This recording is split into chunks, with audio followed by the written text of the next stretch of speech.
Hi, everybody. Welcome to another episode of That Early Childhood Nerd. I'm Heather Burnt Santy. Um, and Mike's here. Hi, Mike Huber. Hello, here I am. I got distracted looking at your background again. When you see the video of this, everyone, you'll see he's got all his Yeah. books, It's funny, I was doing the same books thing, but I'm behind him. like, well, you're facing where the light's coming in, and I'm facing away from the light. So So it's kind of like we're sitting in the room together. that's right. Um, Yeah, yeah. Well done. thank you, thank you. I am a professional podcaster. At some level, I'm probably am. Hey, let's do a recording about your book, The Power of Pretend. Sure. Yeah. Um, I don't I don't have the book with me, and we've decided to start with a story instead of a quote. So I'm gonna turn it over for you to do that. Yeah. Yeah.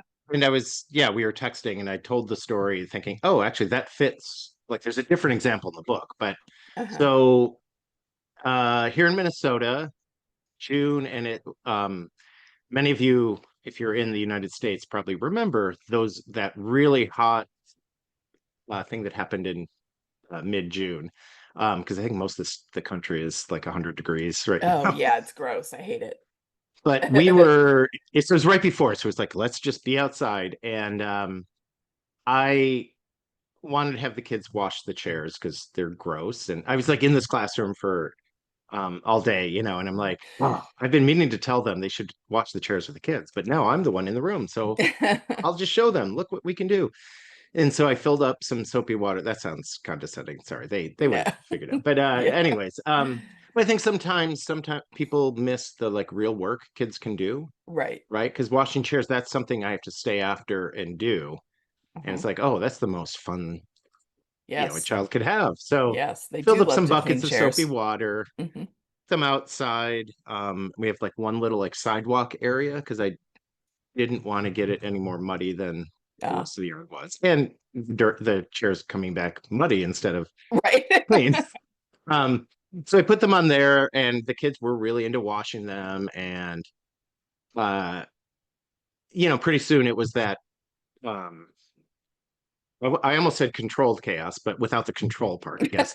They're like washing the chairs, and it's like which ones are washed, and like which Uh-huh. one was just a kid like putting the rag in there and just slopping, like squeezing it out on the chairs. It was just Hmm.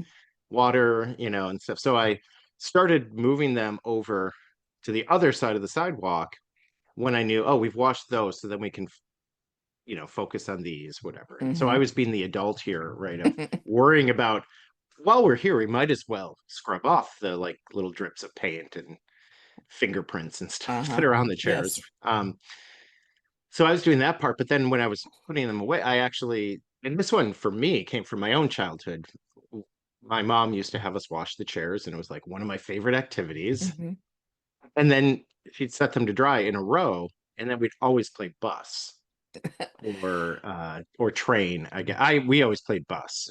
It's like my oldest sister went on a school bus, Uh-huh. so um and so I remembered that. So I just put them in a line and I thought, oh, maybe the kids will do this. And of course, when I taught in New York City, line up chairs and it's suddenly the subway. And then they start turning them because there's the chairs actually are on the side with a few facing forward.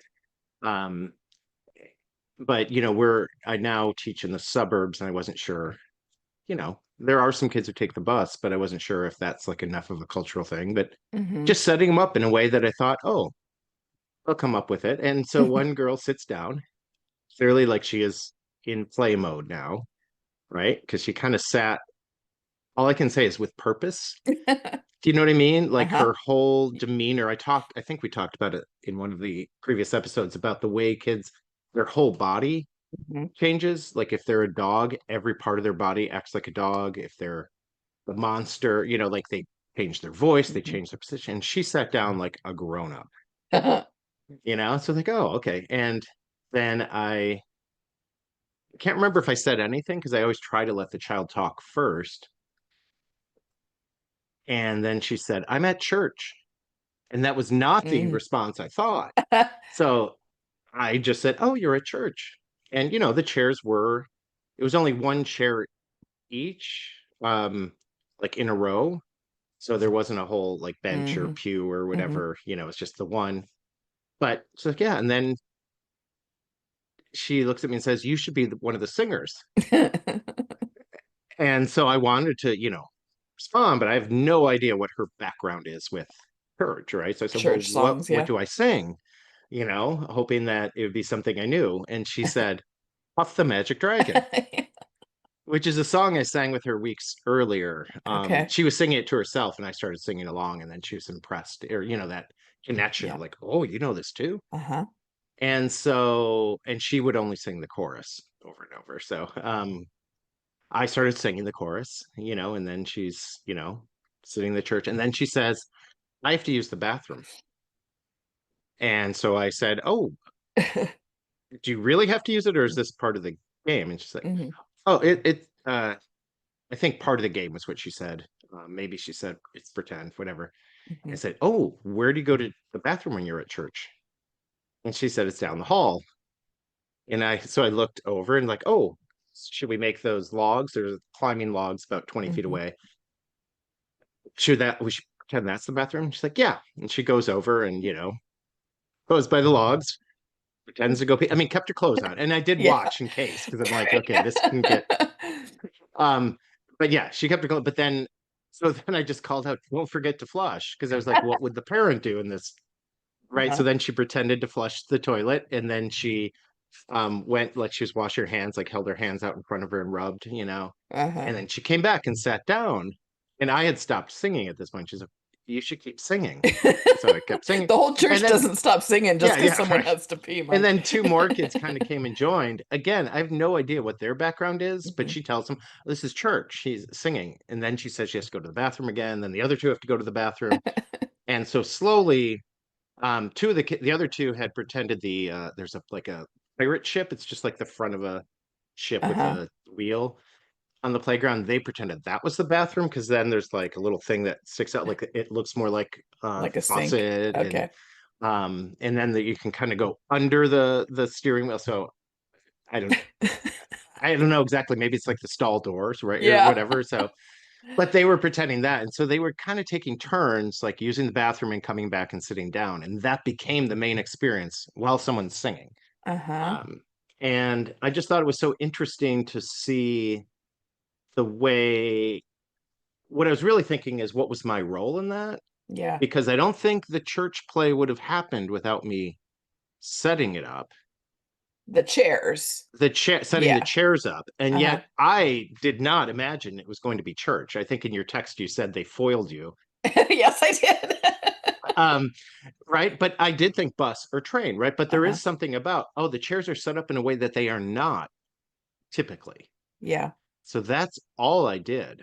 Right. And it reminds me, the year before, some kids had set up the chairs to be the walls of their apartment. Hmm. A lot of the children live in the apartments above our center. And so it was a way that they could have more than one apartment pretty easily. Um, and so they started using the chairs as the walls. Uh-huh. And so just that idea of like rearranging furniture. Yeah. And what I really like about it is sometimes I can be the one who does that, but it's also something they can easily do. Hmm. I could imagine them, if they decide to play church again, they know what to do now. Oh, I'll Right. just put some chairs in the. Right. And then it probably the actual pretending goes a little deeper that next time Yes. because they build on the starting point they already set in this Yep. experience with you. I think in your classroom or in this classroom, maybe this permission doesn't need to be given as explicitly as others might, but just moving the chairs yourself shows the children this is something you could do. Right. Right. Yeah. Because I've seen lots of really fun, rich play with chairs. And Yeah. if we're that person who thinks the chairs are just for sitting or are Right. belong at the They belong at the table, table. Yep.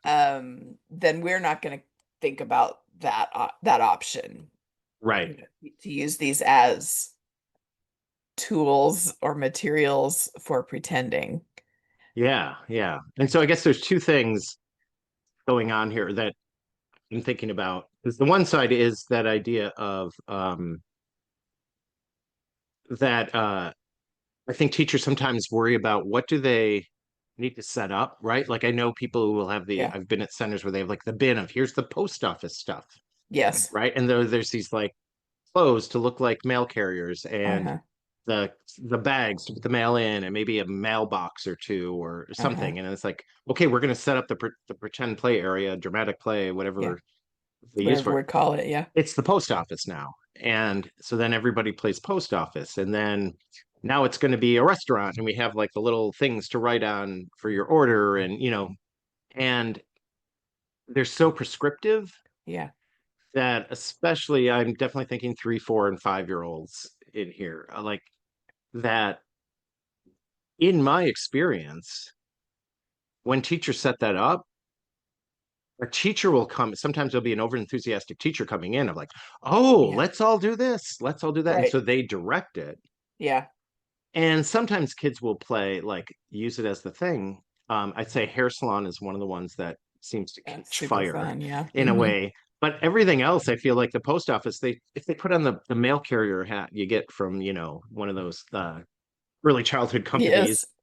they immediately think police officer Uh-huh. or whatever. They pretend something totally different, which is the point, right? And Yeah. so there's this thing about being too prescriptive.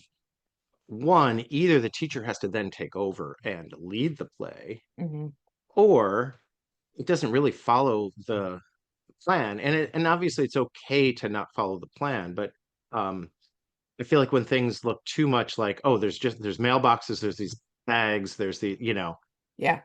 um things you're not opening it up for. It's a lot harder to play construction worker now or Right. superhero Or to go very deep or to go very deep. into Yeah. your own ideas or your own power, since that's kind of where you're at with this book is how do children practice with experience power in their lives when they're pretending. And I post office is a really good example because it's a really popular one.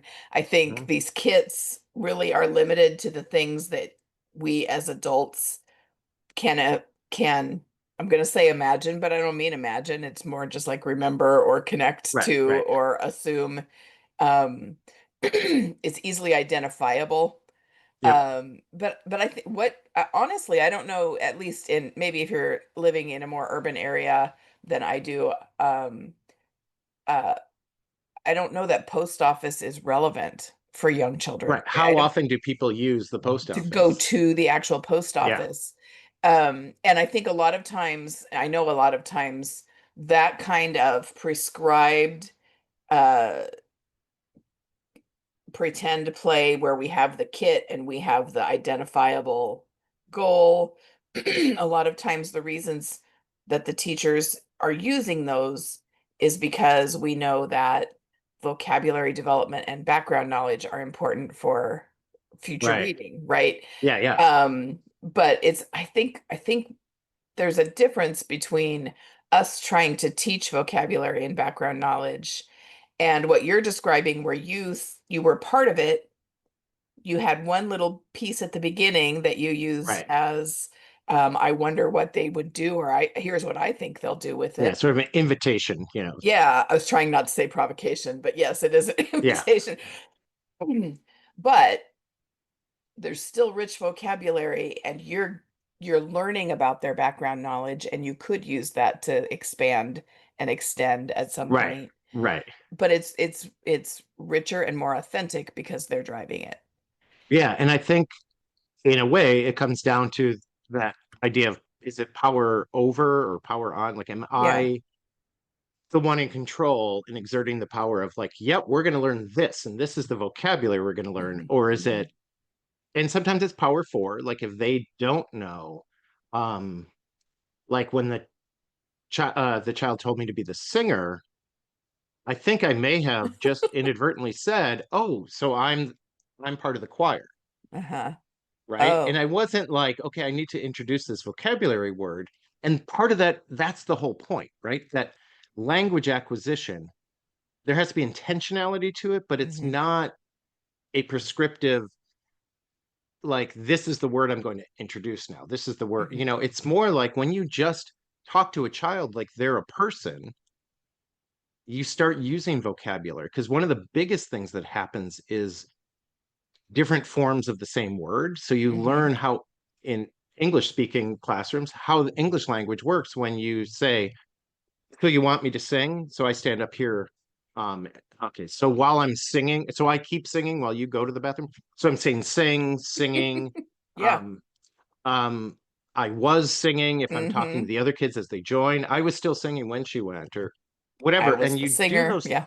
I was the singer, and maybe, yeah, so I was part of the choir, and you sort of just naturally throw in these things that all revolve around the same thing. Hmm. Hmm. And that part, if you're just talking to the child as a person and not like, um I don't know, somebody you have to insert proper Yeah. words to, they're going to pick up on the vocabulary. And if you're sharing power, so power four, I guess, would be me using the words that I would use with Hmm. anyone else, whether it was a 10-year-old, a 20-year-old, a 40-year-old, um, within reason with some of the adult language. I do talk differently to my friends. I'm not saying that, but I mean, but that idea of like, I don't have to dumb it down, Right. or stop with, oh, should I be in the choir?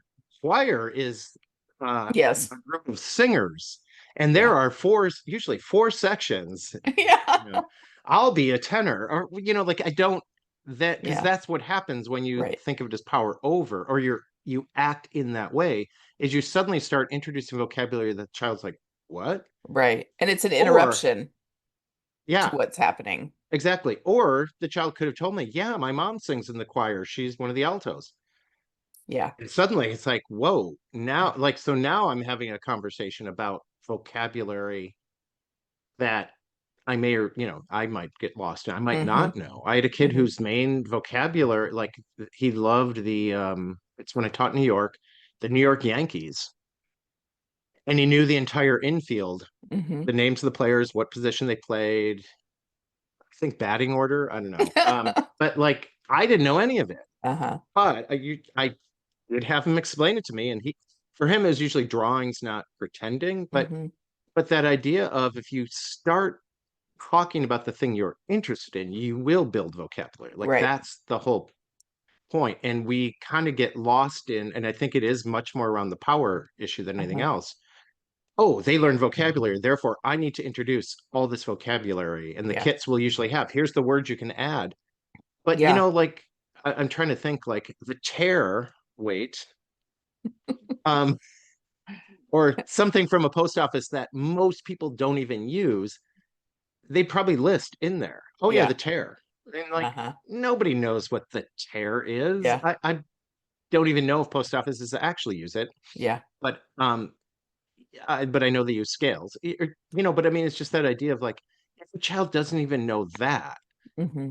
right? That the post office is usually the parent going, I don't know. So I'm live in a city, so this is be different, but you walk to a mailbox and it's the thing in. Hmm. Or maybe you stop at the package store that's next to the Chinese takeout, Uh-huh. and you walk in and put a box down, and then they like give you this like receipt that's 2 feet long or Yeah. whatever. Like what a post office is going to be different for every Hmm. kid. And that's why you want to give these open invitations, or these like more open-ended things, so that they can sort of show you what they know, and that will Hmm. build the vocabulary. If that, like, Well, it's not like we're saying don't worry about the goals. It's that right. But they can be done authentically. authentically. I think we become more authentic too then because we're watching and we're waiting for our opening and our cue. Yeah. And so it's more engaging for us and the children, and it's still their driven by their ideas. Yeah. Yeah. I just think I know this from my own experience. Whenever I feel like I'm thinking about pretending kinds of things where I had my goal, I feel like my contributions were directive or Right. corrective. Yeah. And not Right. just authentic conversation. And that's where the real language stuff happens. And Right. um I don't want to get too far away from the idea of power here, but you know, I did learn that language is power also. So Well, yeah, but that idea of because then, thinking about Eve Tripp talks about when you're sharing power with a child, both the child and the adult are liberated. uh-huh, uh-huh. And, liberated might be too strong of a word here, but maybe not.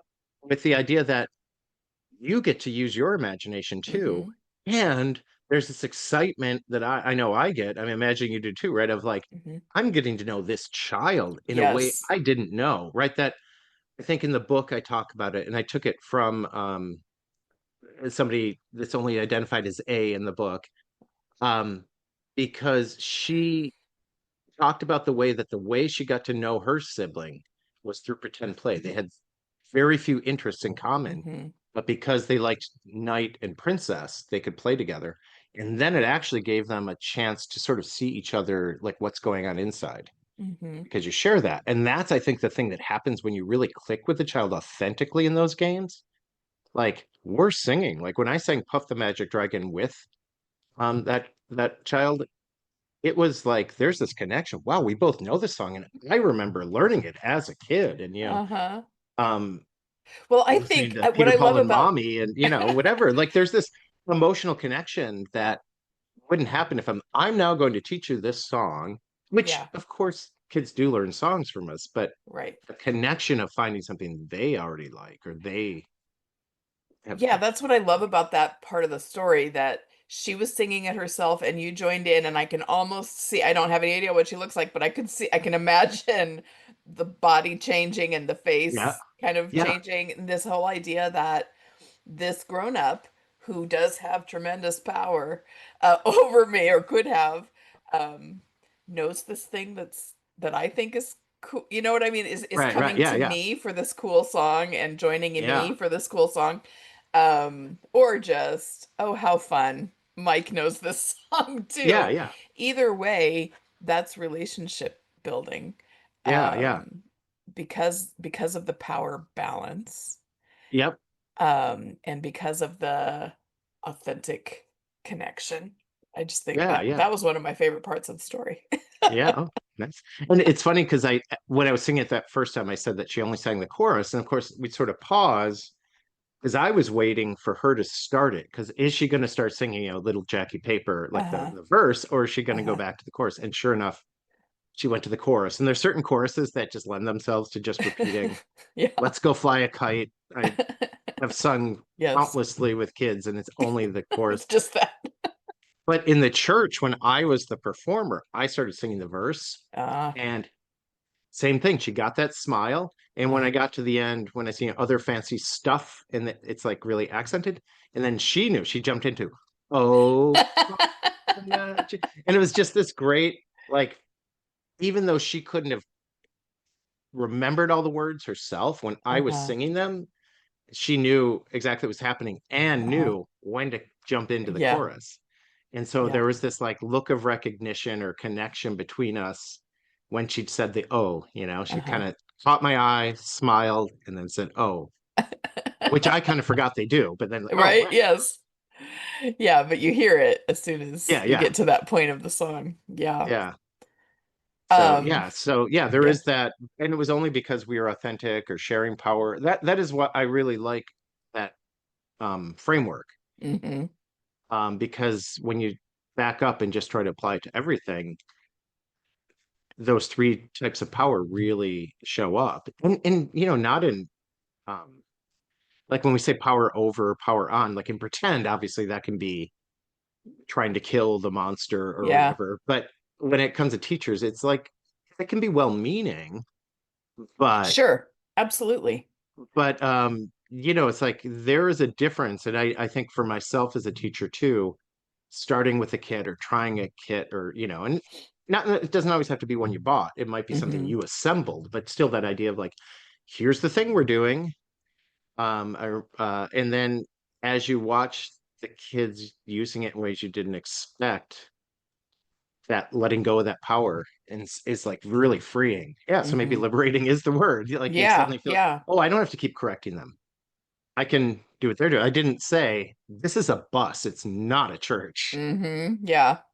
Yeah, and I know I say this all the time, but I think for for teachers who are wondering, well, if we are quote unquote just playing and just pretending, then how am I the teacher still? And this is how it's in how we respond and notice, and Right.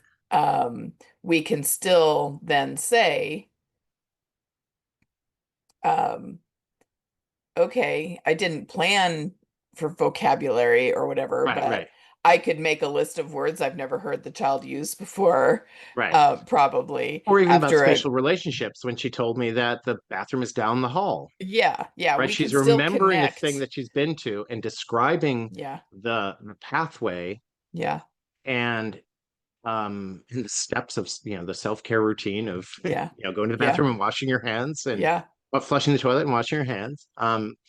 Whatever, like it's still all there and I can appreciate it. The difference is I'm helping the child, whatever it is, build on that herself. And like I said, a lot of it in authentic conversation, you start doing without um crying. Like Mm-hmm, it's like, we don't teach a baby how to speak, mm-hmm, but at the same time we do by speaking to them. mm-hmm, Because one of the things an infant is doing is trying to figure out, we don't put spaces between words. So what how do we get these segments of words? mm-hmm, And so an English speaking baby notices that words start with the first syllable is accented, mm-hmm. right? And when it's a word that doesn't, they don't say that word. So nana is banana because it doesn't follow the rule of English. Computer is computer because it doesn't Oh follow yeah. the rule of English. So they've segmented it. They're just listening to you talk and watching your mouth. So not just Mm-hmm, listening, they're mm-hmm. listening and watching you talk to develop that ability to understand language and to speak. Yeah. And we don't sit with the baby and say, today we're going to learn the word ball. Probably This somebody out there does, but we there don't. probably is somebody, but you Not could just common have a practice. conversation. You Mm-hmm, could just talk with the infant mm-hmm. and Yeah, delight in the infant and interact with the infant, and they will develop that vocabulary. yeah.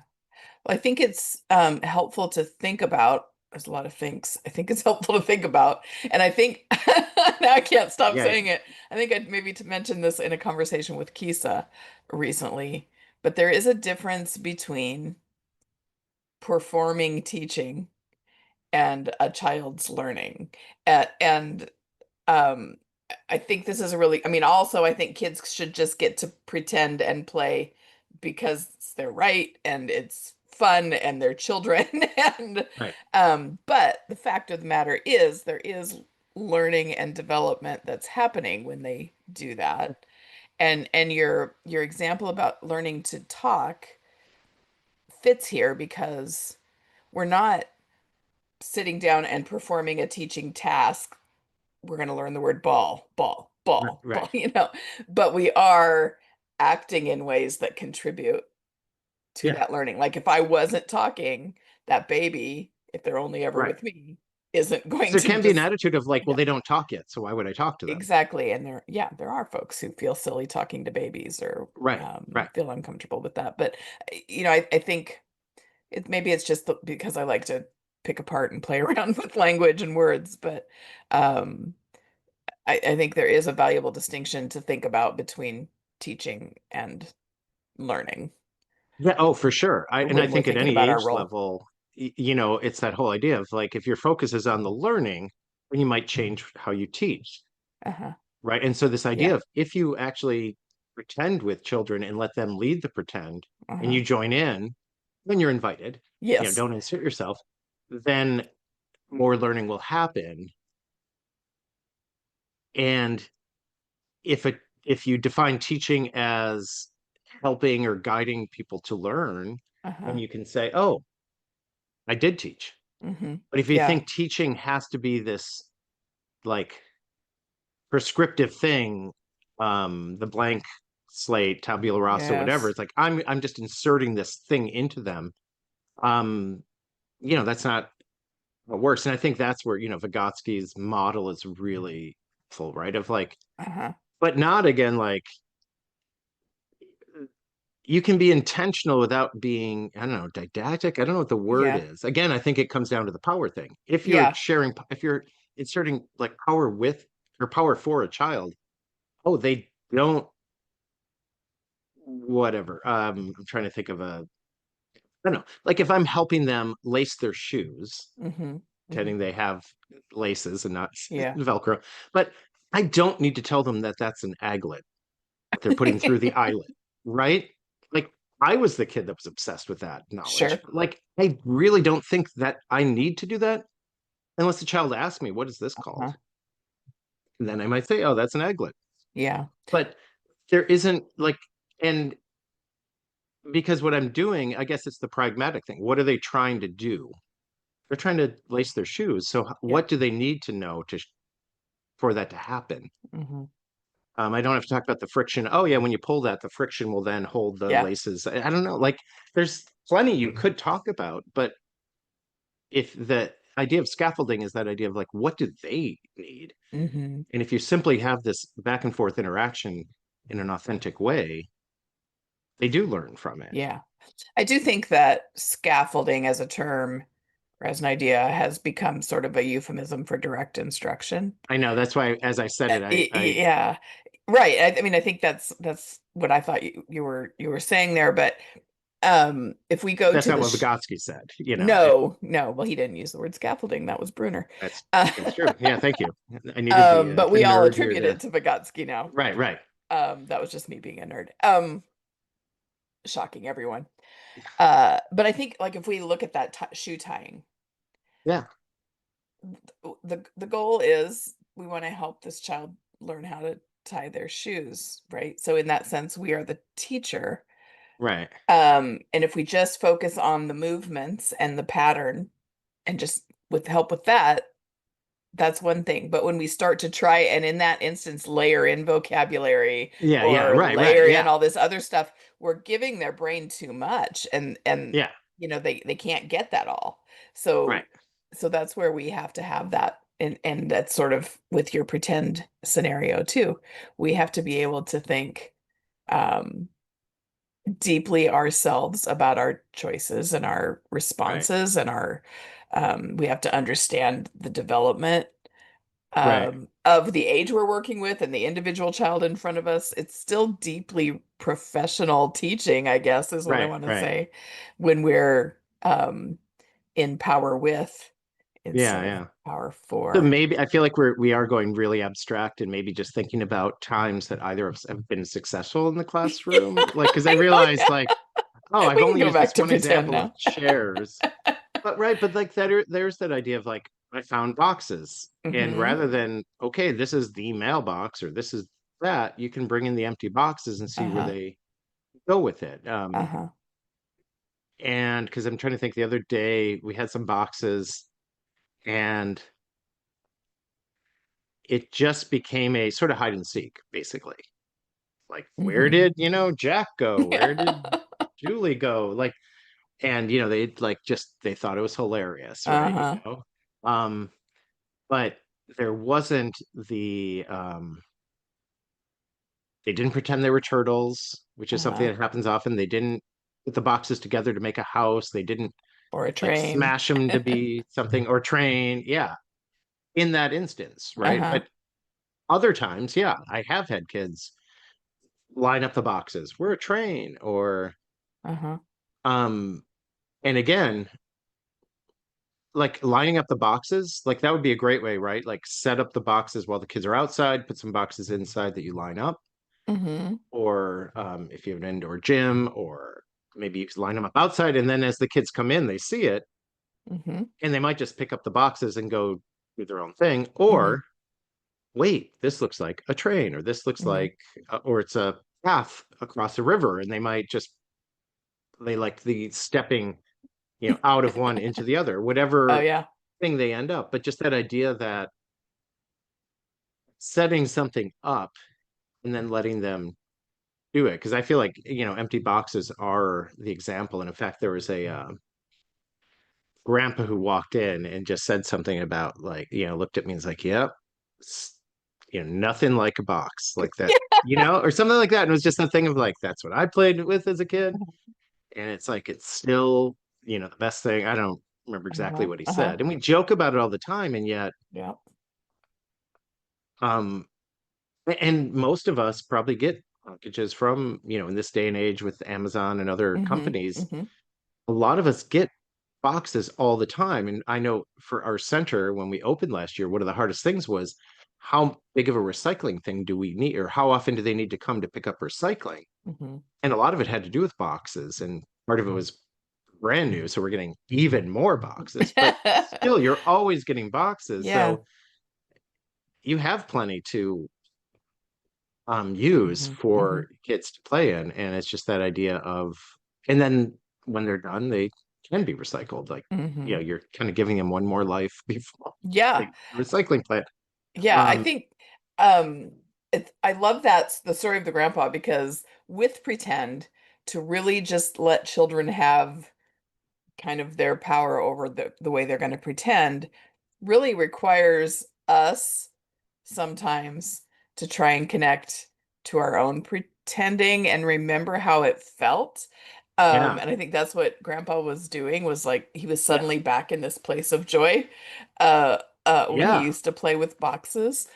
And I mean I think it just goes back to that. I think it's liberation here too that it if I can do that, I'm liberated from the standards and the goals and right, the right, expectations on my shoulder and I can just be there with the children.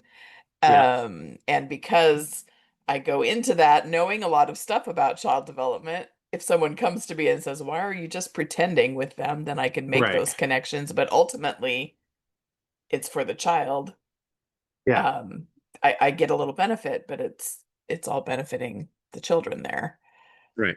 And this can be that audience thing, or wait, what do you, crowd, whatever, Oh, the type crowd, of yeah. schema.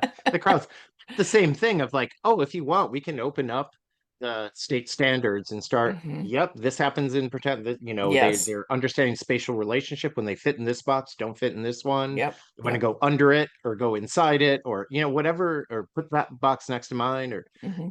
they're doing all these things, and you can go through those. What I think we're both saying is there has to be some sort of, I feel like it's the slowing down Uh-huh. and trusting. If we let kids play and we authentically interact with kids, and we can use those standards if we're unsure, let's go back and look. Are those things Hmm. happening? And this is where I find Lisa Murphy's the 7 things children need daily, or we Yeah, just call it yeah. the seven The daily seven things, and there's things, some, yeah. yeah. And when we I have teachers fill those out because I want them to realize, like, what you worry about is, am I giving kids experiences where they do get to create, where they do get to Hmm. sing or play music, where they do get to read or be read to, or look at the books themselves? Do they have experience where they do get to observe things, use their senses? Hmm. Do they have times when they're oh my gosh, no, I missed one there.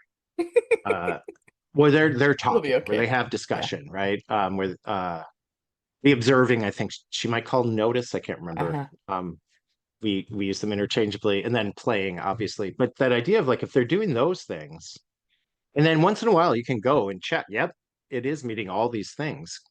Because I think the fundamental problem with standards is not that we don't like want them to be able to look at once in a while, but when we keep going back to them, there can be this tendency, the human tendency, to think that they're all equal. Yeah. And usually pretend is like one, indicator in one Symbolic thinking or section. something, yeah. Exactly. And it's like, but that's what kids do all the time. And that's what my, sort of one of the driving forces of my book is. And they do all these other things with Hmm. it. Like the standard is so it's not beside the point, but uh it's um what's the right word? It can take things out of perspective. It's not a Sure. It perspective. can be limiting. limiting that. Yeah, too. that's a I good word think for it. Yeah. if that's, yeah, If we did it as like a pie chart of each of those things of like, yep, once in a while they're going to measure things by seeing, hmm is it taller? Do they make their thing taller than their friends or whatever? yeah, Or all that, but like pretend, it's like huge because it also touches on everything else. yeah, yeah, So anyways, I think in a way, that's one of the ways I think of it is if people want that, I can do it. right, And I think it's good for teachers to know where they can look it up. I don't think it's helpful to any teacher to memorize those standards right. or to know them that well. I think it's helpful to look at them once in a while of like, oh, where do I see children doing these things? hmm But the thing you want to appreciate is the child, hmm and with infants, there's these like these bigger things of suddenly they're talking. hmm Suddenly they're using sentences. Suddenly they're walking. Like all of those things become more obvious. I think to me, if we learn to appreciate, it mostly comes out in pretend with 3, 4, and 5 year olds, or hmm building, like creating in some way, whether it's creating in their actions or objects. hmm But just stand back and like, oh my, look what they made, or look at what they just did, hmm and appreciate that, and not like, where is the counting? Where is the measurement that they're exhibiting? Because if that's the thing you like, if I told that story about the church and the singing and all that, and the only thing you got was, oh, she said down the hall, right? I would worry about that person. Like, you should not be in this field Yeah, because you're so focused on teaching and not learning or yeah, whatever, or you're yeah, yeah, not appreciating the right of a child to play, yeah. whatever angle you want to go with. But that's not to say it's not there, but it's that idea of like, and I do think that's where the slowing down hmm and trusting are so big. hmm Um, because giving kids experiences, appreciating what they're doing, you know, vast majority of kids are going to do things. And every so often you will find a child where you have a concern and you hmm like, um, if you want to get into literacy, some of it's like a lot of the things you're going to notice are actually going to come out with just them thinking of Stacy's like example of her child like sitting down, basically covering one eye to be able to see. Right. It's like those things probably showed up in pretend play, trying Ah, to throw a ball and catch it, right? And a child who uh-huh, cannot do it even after, you know, doing it a lot. Because of uh-huh. course, everyone has to learn how to crack a moving object. But for a child who's still not able to at 4 or 5, it might be something um that they're not getting. Whatever. Like you can, Yeah, but trusting like, but you don't test every kid because once in a while there's that. It's you the more you interact, the more you're gonna notice. hmm hmm Wow, that child really didn't whatever. Um, notice the thing he was, I was going to give an example that's typical of a 4 year old. I was going to say, didn't notice that swinging something would hit somebody. And for a 4 year old, that makes sense. If it's Yeah. their own elbow, okay, so somewhere typically a 4 year old is going to start to notice my elbow is going to bump somebody as I walk. Right, I'm right. not just what I see, my body actually goes out farther. Like, so by 5, if they're still doing that, they're still bumping into doors, they're still bumping into tables, oh, something's going on with proprioception or Uh-huh. motor planning, something. But when you just interact with kids, you start to notice the children that might need something Yeah. more, need whatever, occupational therapy in that case or Yeah. whatever. Um, so it's important to notice those things, but I didn't have to test every kid Yeah. and find every single indicator to know that. I had to Yeah. interact with kids. Yeah. And let them kind of lead it, right? Because Yeah, that's how we see who they really are, what their ideas might be. right. Maybe they can tell us verbally, or maybe we're just watching what ideas they try out when they're pretending and playing. Um, w- it forces us, it should force us to break away from the idea that we all have to do the same thing together, Yeah, and it's uh everybody's doing the same, and that's the only time that is like structured. during the Right, right. day. When there, in fact, there's all kinds of structures within children's pretend play. We've probably talked in other episodes about Yeah, yeah. rules that show up and then rules change, Yeah. The and impulse that's control needed and focus yeah, needed. Yeah, yeah. yeah. But I think we're so um culturally shaped to Yeah. see the adults with the power and the children in the group doing the same thing, and then we're measuring based on their participation in the group with the thing I planned. Boy, that just sounds like so much harder, a I harder know. Yeah, and job. it is Uh, interesting when teachers try to kind of switch from one. I think Kisa it's speaks hard, yeah. really well in that Hi, Kisa. realm of like, yeah, she came up twice already today. Yeah. We didn't even talk about the Wiz. No. No, but just that idea that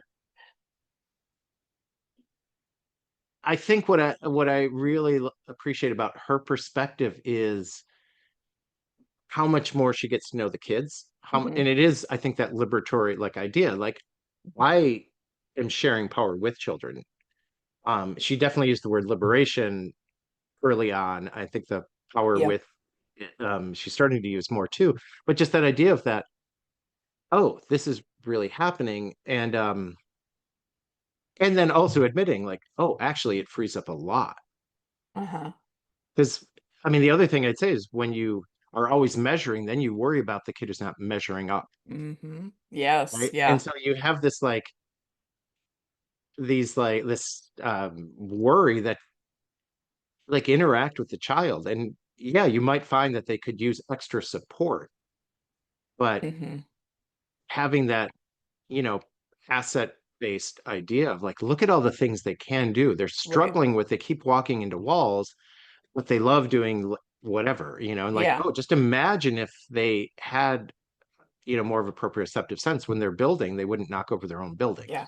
or Yeah. whatever the thing is, right? That the goal, you know, the whole idea of occupation, maybe I'll just throw this one in there too, because Yeah. is that idea of an occupation is something you do that gives uh, you a sense of purpose. hmm I always get this slightly wrong hmm whenever and I always say it wrong to an OT. So I'm picturing people correcting me, right? But there's that purpose. So you're trying to do something, but you can't do it, Yeah. you know? And so too often we think of OTs as being like handwriting for like this sort of Yes. early childhood. And it's like handwriting can be part of it, but the purpose is to communicate with people, Uh-huh.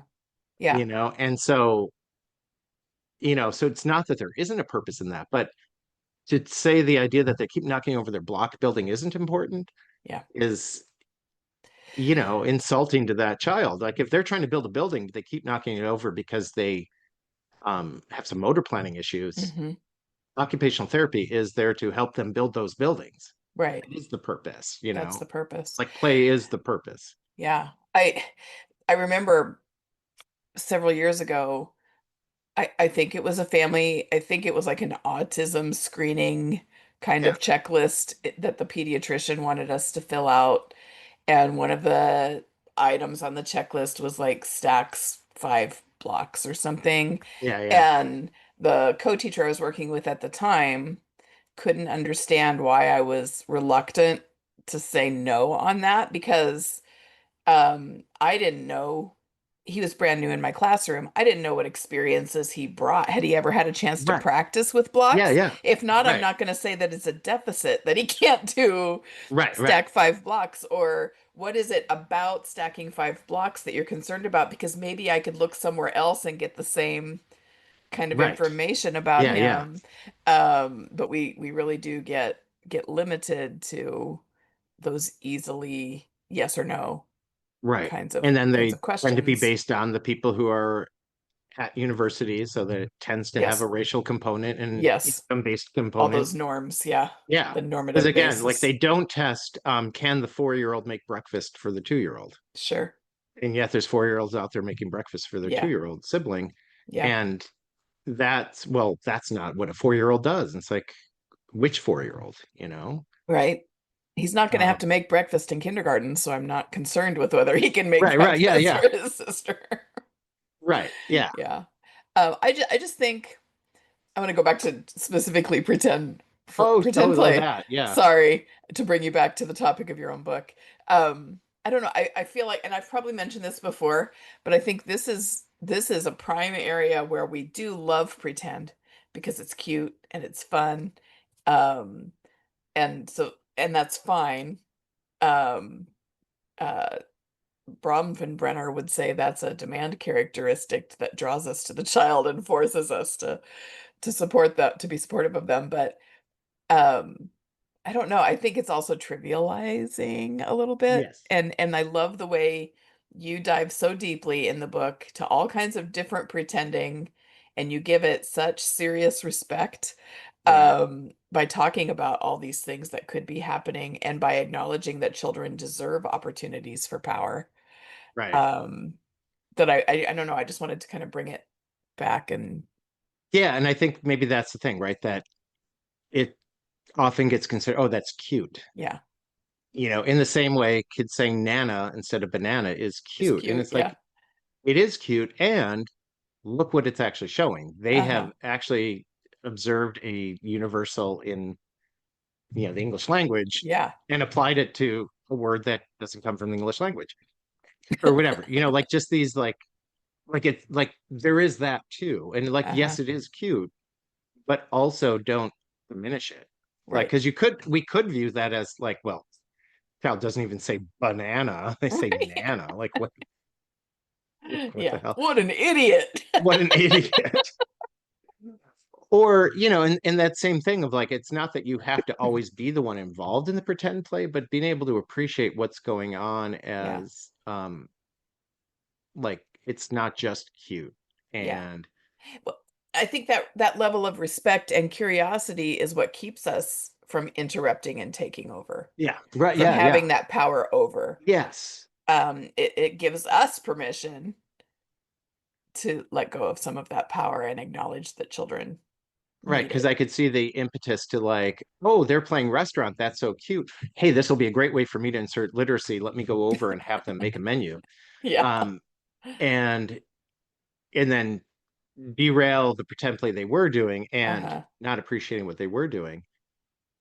And if you want to add other, like talk about, because you know what, most there was last year the kids were really into playing restaurant, and by Hmm. restaurant they meant McDonald's, and by Hmm. McDonald's they meant drive-through. Yeah. And so um so they did end up making sort of a menu that was like taped to the wall in the Uh-huh. indoor gym, like where the bikes were Yeah. in the whatever winter. And that became a huge thing, right? That somebody stood by the sign, like, what do you need? What do you want? Like, do you want fries with that shake? Um, Yeah. but just that idea that, and there was some insertion of adult, like having the paper. Right. Yes. I've been noticing you've been playing McDonald's. Uh-huh. I was thinking, like this paper, we could, if we wanted to make the menu or whatever, and Uh-huh. I wasn't part of that. I imagine the teacher was in that teacher was in that transition mode from the more Uh-huh. kit style to the play, but just that idea of like, you can still have it because it could have just been a large sheet of paper with nothing on it, Right. right? Because you don't want them to write on the wall. But so that now you've given them something they could write on, like, oh, we Yeah. need to put hamburger on there. It's like, oh, Yeah. do you want to put that on And there? yeah, I think, of course, literacy is important. Of course, I want children to get what they need, but sometimes Yeah, what we give them isn't what they need. But if nothing else, the fact that it wasn't intrusive, I noticed what the children were already doing. I watched, I noticed that it's drive-through. I was initially thinking sit down restaurant, but this is drive-through. right, Um, they don't want a menu, but maybe we could do this. For me, that shows such respect for the children's ideas and opinions right, and right. control, that I'm part of it and I can still layer in this literacy or whatever you want, however you want to say it. But Yeah, also it just sends such a clear message to the child that I really think you're interesting. I right, really think that your ideas are worth paying attention to, and I want to be part of it. Not I want to take over this, but like this is so cool. I Right. want to be a part of it.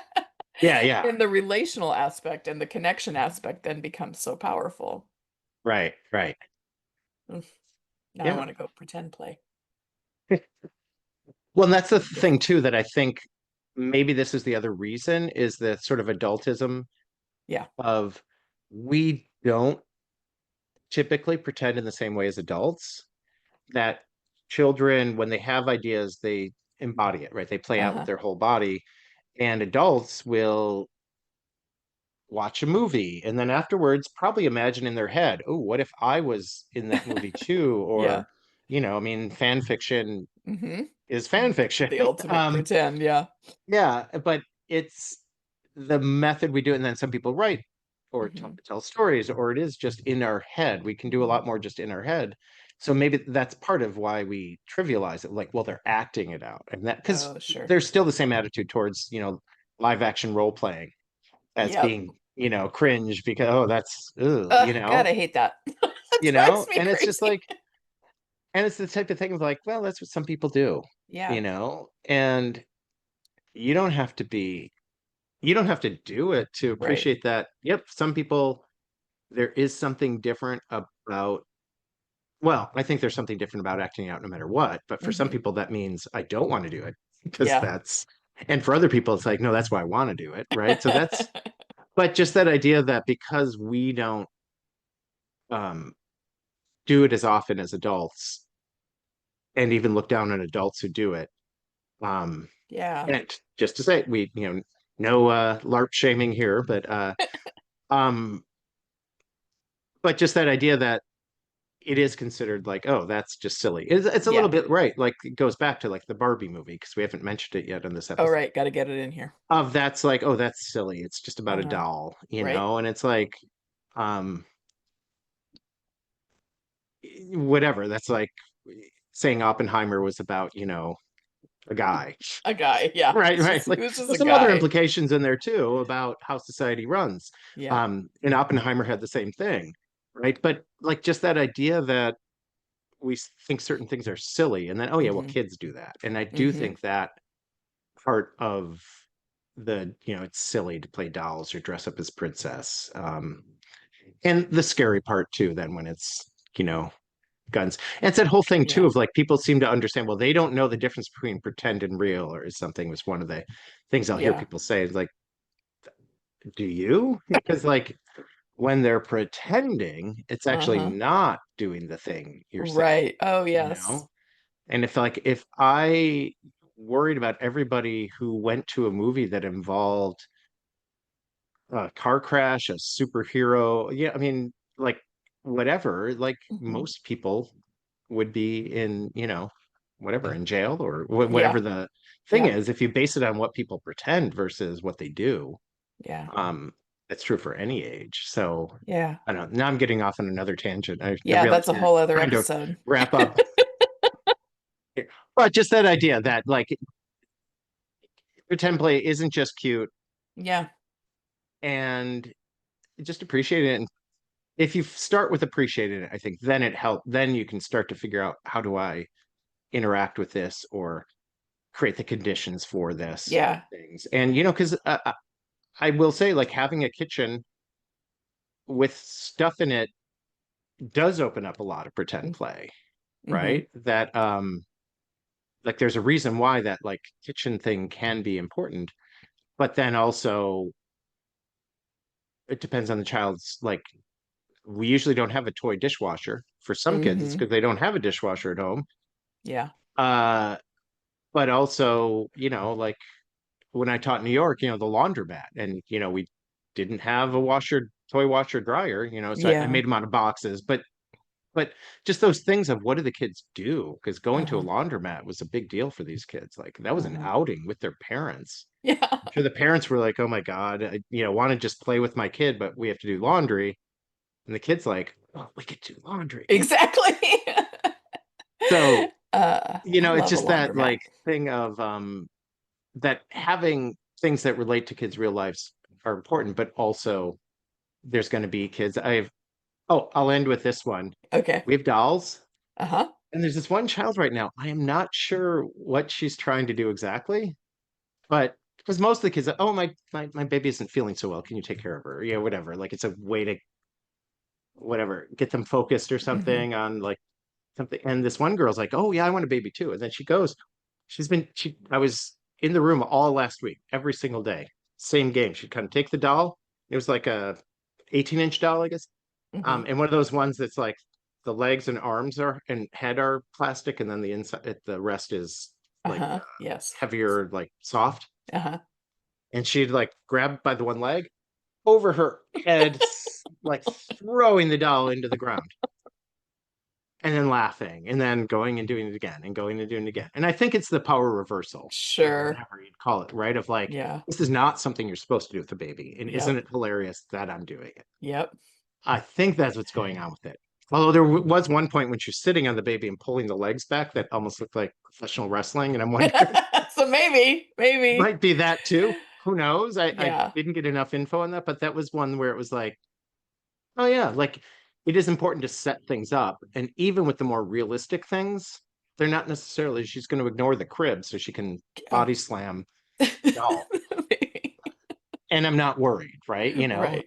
I am interested. I'm Hmm. intrigued. But Yeah. uh, so sometimes things follow these like we're learning more about the child's life, and other times it's like they're poking at things like Uh-huh. to me it's the beginning of like a sense of humor or Yes. not a beginning that sounds but a certain But a type of part like of the that. development, it's on the trajectory, I guess, of Yes. sense of humor. Yeah. Um, I would love to do an episode about sense of humor sometime because I think it's so mm, underappreciated in terms of what it tells us about cognitive development and social development and emotional Yeah. Yeah. development. But that idea of throwing the baby, I could picture it. I could feel the baby doll. Oh man.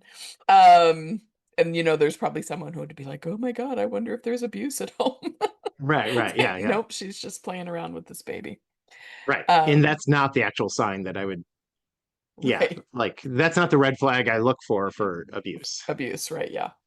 All right. Well, if you haven't checked it out already, Mike's book is called The Power of Pretend. Oh, is it on it's on the It's wall up way there up on the there. top of Yeah. the Yeah. There we wall go. if you're watching, yeah. And if you haven't listened, we've done two other conversations about this one, so go back and find it. Any last things that you want to throw in here? No, I mean, I know it was pretty circular. It was 2 cups of coffee Shocking. before I started talking. So Yeah, it will even shock more all circular listeners that than we did usual. not stay on topic and have a linear conversation.